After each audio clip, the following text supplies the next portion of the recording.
Mummy అదేం కూర నువ్వు పట్టుకున్నది? అదేం కూర? పాలకూర. ఇది ఇది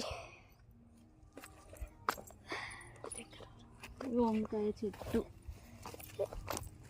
ఇది అది కూడా వంకాయ చెట్టు. ఇది ఇది టమాటా చెట్టు. ఇవి అవన్నీ టమాటా చెట్లు. ఇవి ఇవి పచ్చిమిర్చి చెట్లు. పచ్చిమిర్చి చెట్లు ఇక్కడ నుంచి ఇంత పెద్దగా ఉన్నాయి, అక్కడ వరకు ఉన్నాయి. మరి ఇవి మనం చూడలే కదా, ఇది అట్ లాస్ట్లో ఉన్నాయి ఇప్పుడు. ఇందులో ఇంకా అవి కూడా వేసినాం, వాటిని ఏమంటారు, గోడు చిక్కుడుకాయ. నా ఫేవరెట్ బెండకాయ. బెండకాయ చెట్లు కూడా వేసినాం. ఇవి గోడు చిక్కుడుకాయ చెట్లు. ఇది వంకాయ చెట్లు లేవా? వంకాయ చెట్లు అవే, బ్రింజాల్ చెట్లు.